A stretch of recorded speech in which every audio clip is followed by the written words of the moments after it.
नमस्कार, स्वागत है आप सभी का द फैक्ट इंडिया पर और मैं हूं आपके साथ पूजा जादौर।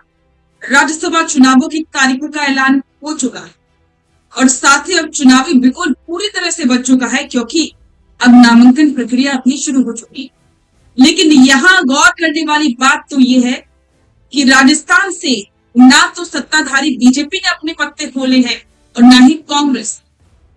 दोनों ही दल गहन मंथन कर रहे हैं और अभी तक सिर्फ इंतजार है कि बीजेपी और कांग्रेस की तरफ से राजस्थान से राज्यसभा के उम्मीदवार कौन होंगे, क्योंकि 3 सीटें राजस्थान की तरफ से खाली हो रही हैं, जिसमें जाहिर सी बात है कि 2 सीटें बीजेपी के लिए जाएंगी और 1 सीट पर कांग्रेस का कब्जा रहेगा।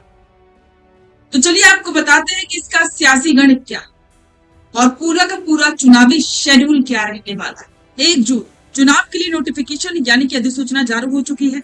8 जून को उम्मीदवार अपने पर्चे यानी कि नामांकन दाखिल कर सकते हैं। टाइमिंग नोट कर लीजिए।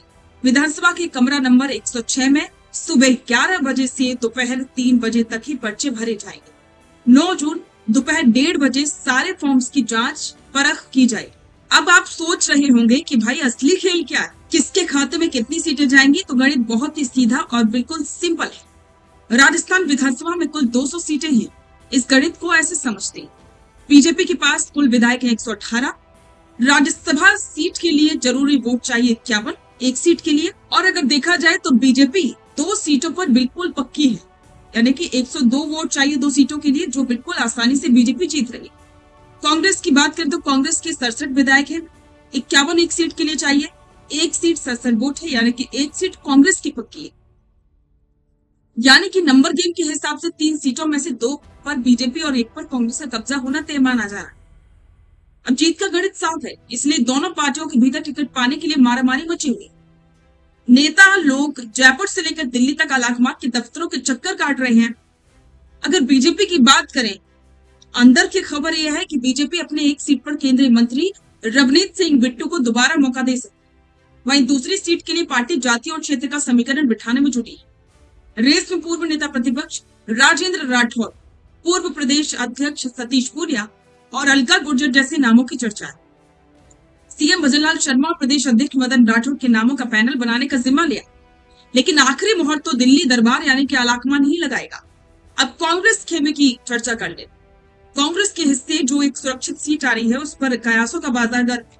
चर्चा है कि पार्टी नीरज डांगी को फिर से रिपीट कर सकती है, लेकिन उनके अलावा सीपी जोशी और पवन खेड़ा जैसे दिग्गजों के नाम भी चर्चा में। तो अब आप दोनों ही पार्टियों का गणित बहुत ही आसानी से समझ चुके होंगे। अब सभी को इंतजार है कि दोनों ही पार्टियों की तरफ से कौन होगा राजस्थान से राज्यसभा सीट के लिए उम्मीदवार, इसका सभी को इंतजार। तो इस पर आपके विचार कमेंट बॉक्स में साझा करें और बने रहें द फैक्ट इंडिया के साथ। बिजनेस अच्छा हो सकता है, लेकिन अगर नाम नहीं दिखा तो पहचान कैसे बनेगी। अब टेंशन छोड़िए, द फैक्ट इंडिया आपके बिजनेस को देगा वो पहचान जो पूरे राजस्थान में हर किसी तक पहुंचे। न्यूज चैनल पर विज्ञापन, पॉडकास्ट और प्रमोशन के जरिए आप सीधे 5 लाख सब्सक्राइबर और 10 करोड़ से ज्यादा व्यूज तक अपनी पहुंच बना सकते हैं। तो देर किस बात की, आज ही द फैक्ट इंडिया से जुड़िए और अपने बिजनेस को बनाइए हर घर का नाम।